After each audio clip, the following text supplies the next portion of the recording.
अस्सलाम वालेकुम व्यूअर्स, मैं हूं डॉक्टर इरफान अली। आप देख रहे हैं यूट्यूब चैनल इरफान सियाल। आज मैं आपको गाय में मर्ज चीचक यानी काउपॉक्स के मतलब बताऊंगा, लेकिन तफसील में जाने से पहले आप लोगों से रिक्वेस्ट है कि अगर आप मेरे चैनल पर नए हैं तो प्लीज़ इस चैनल को ज़रूर सब्सक्राइब करें, लाइक करें और शेयर भी कर दिया करें। चलते हैं मौजू की तरफ के डॉक्टर साहब माल डंगर ਦੇ ਚੱਡੇ ਦੇ ਅਕਸਰ ਦਾਣੇ ਬਣ ਜਾਂਦੇ ਨੇ ਤੇ ਉਹਨਾਂ ਦੇ ਵਿੱਚ ਰੇਸ਼ਾ ਜਿਹਾ ਪੈ ਜਾਂਦਾ ਜਿਸ ਟਾਈਮ ਜਾਨਵਰ ਦੀ ਚਵਾਈ ਕਰੀ ਦੀ ਉਹ ਬਹੁਤ ਦਰਦ ਮਹਿਸੂਸ ਕਰਦਾ। ਇਹਨਾਂ ਦਾ ਕੋਈ ਪੱਕਾ ਜਾਂ ਕੋਈ ਹੱਲ ਕੋਈ ਨਹੀਂ ਜਿਹਦੇ ਨਾਲ ਇਹ ਮੁਕੰਮਲ ਖਤਮ ਹੋ ਜਾਣ ਔਰ ਨਾ ਬਣਨ ਦੁਬਾਰਾ। ਅਕਸਰ ਜਿਸ ਟਾਈਮ ਜਾਨਵਰ ਦੀ ਚਵਾਈ ਕਰੀ ਦੀ ਹੈ तो ਲੱਤਾਂ ਛੜੀਆਂ ਮਾਰਦਾ, ਦਰਦ ਬਹੁਤ ਮਹਿਸੂਸ ਕਰਦਾ, ਬਹੁਤ ਜਿਹੜਾ ਨਾ ਪਰੇਸ਼ਾਨੀ ਬਣਦੀ ਉਸ ਵਕਤ ਜਿਹੜਾ ਨਾ ਇਹਦਾ ਕੋਈ ਪੱਕਾ ਹੱਲ ਹੋਵੇ ਜਾਂ ਜਾਨਵਰ ਜਿਹੜਾ ਠੀਕ ਰਹੇ ਜਿਹਦੇ ਨਾਲ। गाय में मर्ज चीचक जो है यानी कि भैंस, बैल और गाय पर पॉक्स यानी चीचक का हमला मजमूई तौर पर काउपॉक्स ही कहलाता है। इस मर्ज का सबब वायरस ही होता है जो छूत के जरिए से जो कई तरह के हो सकते हैं, मसलन बीमार जानवर, मर्ज आलूदा जगह, घास, चारा, पानी वगैरह। इन जराए से वायरस दूसरे तंदुरुस्त जानवरों तक पहुंच जाता है और मर्ज पैदा कर देता है। गाय से यह मर्ज इंसानों और हैवानों तक पहुंच जाता है। गाय के दूध को बगैर उबाले इस्तेमाल करने से मर्ज के दौरान इंसानों में इसका वायरस जा सकता है, क्योंकि दूध धोने वाले इस कदर एहतियात नहीं कर सकते कि दूध तक इसका वायरस ना पहुंच सके।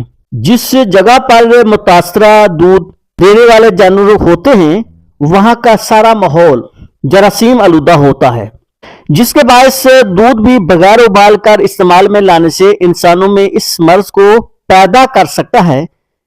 गाय से घोड़े में यह मर्ज सरायत कर सकता है, मगर घोड़े जो बीमार हों उनसे गाय बहुत कम मुतासर होती है। इसकी जो निशानियां, इस मर्ज का हमला जिस जानवर पर भी हो उसकी 4 स्टेज जो पहले बयान की जा चुकी हैं वो तमाम की तमाम वार्ड होती हैं। यानी नंबर 1 है papular stage, number 2 vesicular stage, number 3 pustular stage, number 4 scabs यानी खरिंडों वाला मरहला। यानी गाय में अगर इस मर्ज की अलामात व निशानी की बात करें तो बुखार होता है और टेम्परेचर 102 से 103 फ़ारेनहाइट तक चला जाता है। बीमार जानवर की भूख मर जाती है, चुगाली बाकायदगी से नहीं करता। गाय का जब दूध निकाला जाता है तो दूध निकालने वाले को पता चल जाता है कि गाय के थनों में दर्द होता है, जिसकी वजह से वो टिकती नहीं, यानी जानवर तकलीफ के मारे इधर उधर हिलता रहता है। फिर 3-4 दिनों बाद हिवाना और थनों पर सुर्ख रंगत के दाने निकल आते हैं। इनका इब्तदा में साइज और शक्ल तो मटर के दानों जैसी होती है, मगर 3-4 रोज मजीद गुजर जाने पर इनकी जिसामत में इजाफा हो जाता है। इन दानों की दरमियानी जगह नीचे दब जाती है और किनारे उभर जाते हैं। इनकी रंगत पहले सुर्ख फिर नैलगों हो जाती है। फिर 10-12 रोज में पीपदार गुंबड़ी की शक्ल इख्तियार कर लेते हैं, जिसको इस्तिलाहन पैस्चूल कहते हैं। गाय में फिर इसके बाद इन पैस्चूल पर स्कैब यानी खरिंड आ जाता है।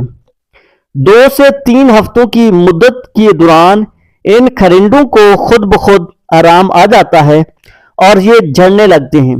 इनके नीचे से घड़ा नमा दबा हुआ ठीक हुआ जख्म निकल आता है, जिसकी रंगत गुलाबी हुआ करती है। आज इस वीडियो को यहां पर ही इख्तिताम करते हैं। नेक्स्ट मिलते हैं किसी नई वीडियो के साथ, तब तक के लिए इजाजत, अल्लाह हाफिज।